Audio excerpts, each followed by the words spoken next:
Hello, Athens City School District families and students, and welcome back to another Harvest of the Month. For November, my Harvest of the Month to share with you is the Acorn Squash. So the Acorn Squash, maybe this doesn't look very familiar to you all. It looks like a pumpkin, a little green pumpkin. But you can eat this whole thing. A pumpkin, or like a jack-o'-lantern that you would carve, its skin is too hard to eat. So you scoop out the middle and you eat the seeds, or you use the goop to make pumpkin pie. Now, with this, you can eat this skin because it's not very hard. And I'll show you what it looks like in a minute. We got all of our acorn squash from the Chester Hill Produce Auction just north of us in Morgan County. So these are locally grown acorn squash. Acorn squash are available in our region from around August to October, but you can store them many months over the winter in a cool, dry place. That's why we call them winter squash, because we can store them for the long term. Unlike summer squash like yellow squash or zucchini, which have thin skins and go bad pretty quickly, we like to eat them in the summer. The winter squash are good all winter long. Winter squashes that have harder skins like pumpkin, butternut, spaghetti squash, and our acorn squash, they're pretty dense. And they can be difficult and sometimes dangerous to try and cut through. So to soften them up a bit and make it a little safer, you're just gonna go ahead and take the whole thing and pop it in your microwave for 1 to 2 minutes, and it should be softer when it's out. Before you take it out of the microwave, give it a couple minutes to cool down because it will be very hot on the outside and it might burn your hands when you pick it up. So it should be easier to cut through now. I've said it before and I'll say it again. Please, please, please make sure you are washing your hands thoroughly before you eat food, prepare food, or cook food. Make sure that you are using warm water and you lather your hands for 20 seconds, getting all of it.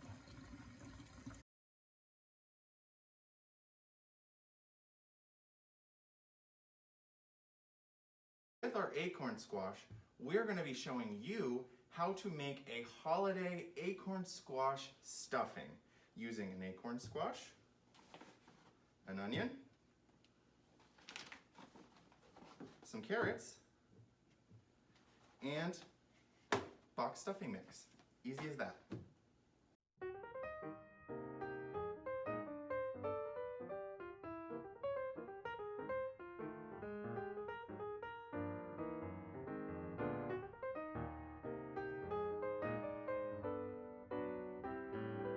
So once you've cut your acorn squash into these cute little flower petals, we want to cut them relatively small so they blend in with the rest of the stuffing.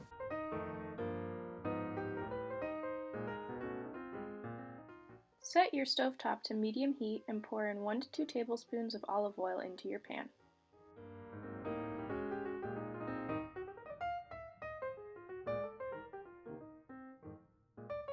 Peel and dice your onions into uniform pieces, peel your carrots and cut up into small cubes, and once your squash is heated up, go ahead and cube that into small uniform pieces. All of this will be added into the pan and stirred.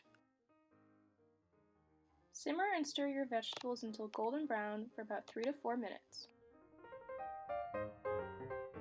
Pour your water into your pan and let it lightly boil.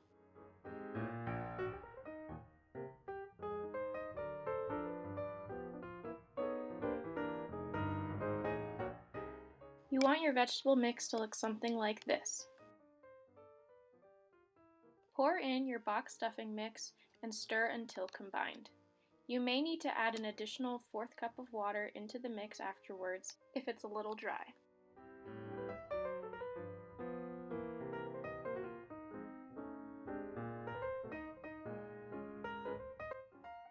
So with this second half of the acorn squash, I'm going to hollow it out a little bit, not take it all the way out, but make the bowl portion of it just a little bit deeper so it can hold more of our stuffing mix. Combine a cup of cooked quinoa, chopped up apples and pecans, and cinnamon into your bowl and stir until well combined. Add your quinoa into the hollow-out acorn squash half and place onto a baking sheet to bake at 350 degrees for 25 minutes.